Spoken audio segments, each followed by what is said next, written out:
Hello everyone, I'm Jennifer Jackson. Once I was the devoted daughter-in-law who bent over backward trying to please an impossible mother-in-law. Now, I'm someone who stood up for herself and discovered the power of karma. Believe me, you'll want to hear how this story unfolds. From the moment I could reach the kitchen counter, I knew baking was my passion. Growing up in the Boston suburbs, I'd spend hours experimenting with recipes in my mom's cozy kitchen. Now, at 32, I'm living my dream as the owner of Sweet Canvas, a boutique bakery nestled in Boston's historic district. The aroma of fresh pastries and the smiles of happy customers make every pre-dawn wake-up worth it. It's actually where I met Michael Thompson, my husband. He walked in for coffee, stayed for a cupcake, and asked me out right there. A whirlwind year later, we were married. That's when Patricia Thompson entered my life. Michael's mother, with her sharp designer suits and sharper tongue, had a way of turning compliments into critiques. You know what would make these desserts even better? Her voice echoes in my memory as she stood before the bakery display case, her critical eye scanning my creations. My friend's daughter runs a bakery in Manhattan. She uses imported French butter. Amanda, my assistant, shot me a sympathetic look while I mustered a polite smile. This was Patricia's way, offering unsolicited advice with an air of superiority. Just then, my sister Rachel strolled in. "There's my favorite baker, and those are definitely my favorite lemon squares in the window," she declared, her warmth a much-needed balm. Rachel has always been my rock. The bell jingled as Michael entered. "Mom, I thought you had a meeting with your decorator." "Just stopping by to help Jennifer with a few suggestions," Patricia replied, adjusting her scarf with a flourish. "Someone needs to guide her." I glanced at Michael, silently pleading for backup. He offered his usual helpless shrug, leaving me to fend for myself. Later that evening, as Amanda helped close up shop, she leaned against the counter. "You don't have to take this, Jess. Your bakery's thriving. Didn't we just get a glowing write-up in Boston Magazine?" I nodded, though my voice wavered. "I'm trying to keep the peace. Besides, the article speaks for itself." "Maybe," Amanda said, her expression troubled. "But something about Patricia feels off. Be careful, okay." I brushed off her concern. If only I'd known what lay ahead. Patricia's meddling was far more insidious than I could have imagined. The signs were all there, but I missed them until it was nearly too late. Patricia's 60th birthday party was meant to be the event of the season. When she asked me to cater it, I thought it was my chance to finally win her approval. For 3 days straight, I worked tirelessly, hand-painted macarons, a 6-tier cake adorned with delicate sugar flowers, and an array of her favorite French pastries. The night of the party, the marble foyer glittered with Boston's elite. As I arranged the final dessert display, I overheard Patricia's voice drifting from a nearby group. "Oh, the cleaning service did a wonderful job with the setup," she said, waving a manicured hand. "Maria, or whatever her name is, also bakes." My hands froze. Amanda, carrying a tray, nearly dropped it. Someone in the group corrected her. "That's your daughter-in-law." "Oh yes, of course," Patricia replied with a dismissive laugh. "She does own that little shop." Speaking of bakeries, Catherine, how's your daughter's shop in New York? Michael always raves about it when he visits. My heart clenched. Michael visits New York? He'd never mentioned that. Later, while retrieving my coat from Patricia's study, I overheard her voice again, cold and calculating. "The plan is working perfectly," she said into the phone. "Once that shabby bakery fails its health inspection next week, Michael will finally see she's not good enough for this family. Catherine's daughter has real potential." The words hit me like a freight train. My phone buzzed, a text from one of my suppliers. "We regret to inform you that we must terminate our contract. We've received complaints about your business." That night, I confronted Michael. "Your mother introduced me as a cleaning lady at her own party, which I catered." I fumed. Michael sighed, pinching the bridge of his nose. "Come on, Jess. You know how she gets at these events. She's under a lot of pressure." "Pressure?" I shot back. "She's trying to set you up with Catherine's daughter." Michael's laugh was hollow. "Don't be ridiculous. Mom's just networking." The conversation went nowhere, leaving a bitter taste in my mouth. The next morning, Amanda called, her voice urgent. "Jess, you need to see this." She forwarded me emails she'd received, and my heart sank. Patricia had been contacting our suppliers, our bank, even health inspectors, spreading malicious lies about Sweet Canvas. I can't believe she'd go this far, I said, my voice trembling with anger. Believe it, Amanda replied grimly. And there's more. Remember those bad reviews that almost ruined us last month? I traced the IP addresses, they all came from the Thompson estate. As if on cue, Rachel burst into the bakery. Sis, you won't believe what I just heard at the gym, she said, breathless. Patricia's telling everyone you bought your good reviews and that your mentorship program is just for publicity. I stared at the photos from the party on my phone. Michael hadn't come home last night.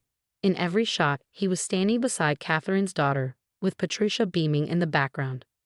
The betrayal burned deep, but something else began to surface. Determination. If Patricia wants a war, she'll get one, I said, my voice steady. But she'll learn I'm not so easily eliminated. I've built my business from scratch before, and this time I have proof of her schemes. The next morning, I began sifting through every email Sweet Canvas had received over the past year. Amanda's tech-savvy friend helped us recover deleted messages, and what we found left us stunned. Look at this thread, Amanda said, pointing to her screen. Patricia posed as a health inspector to scare off our suppliers. She even faked documents. Before I could respond, Rachel rushed in, phone in hand. Jess, you have to see this, she said. She pulled up security footage from her real estate office. It showed Michael meeting with Catherine's daughter and signing papers. He's been taking out loans against his properties, Rachel explained. Patricia's been covering for him, using her connections to hide the paperwork. My phone buzzed, a call from an unfamiliar New York number. Mrs. Jackson, a man said. This is Marcus Chen from the National Food Network. We're interested in featuring Sweet Canvas in our Hidden Gems series. Hours later, Patricia must have caught wind of it. She started spreading rumors of food poisoning at my bakery, but she didn't know I'd been documenting everything. Marcus called back, his tone calm but resolute. Mrs. Thompson, we received your intriguing email about Sweet Canvas. Funny thing though, we also received evidence of your systematic harassment campaign, including attempts to sabotage a youth culinary program. I could practically hear Patricia's world crumbling through the phone. Then came the final blow. Michael's office called to inform me that his gambling debts had exposed a massive fraud scheme at his firm. Not even Patricia's social connections could save him this time. You know what's ironic? Amanda said as we watched the scandal unfold on the news.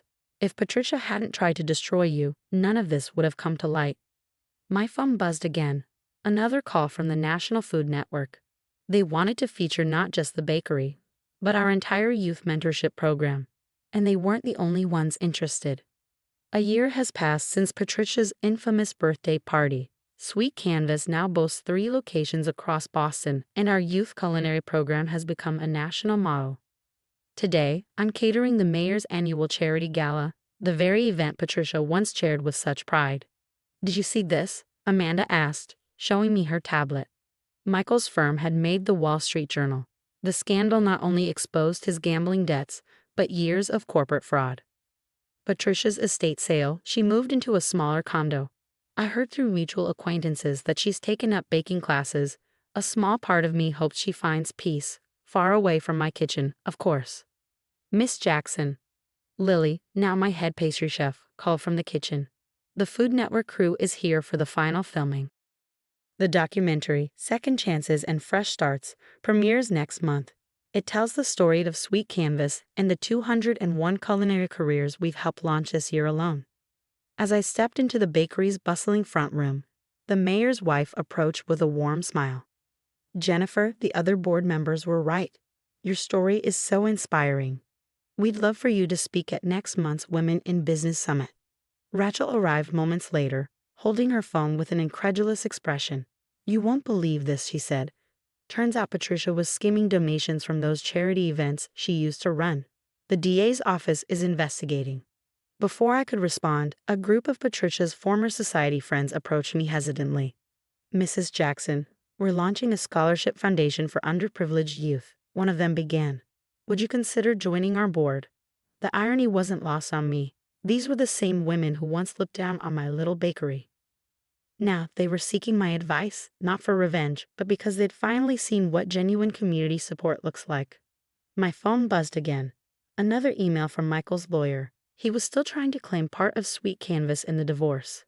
Thankfully, my business documentation was flawless. A lesson hard earned from watching Patricia's schemes unravel. Sometimes the best revenge isn't revenge at all.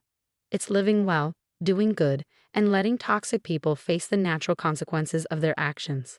Our story doesn't end here. Sweet Canvas has grown to 5 locations across New England, each with its own youth mentorship program.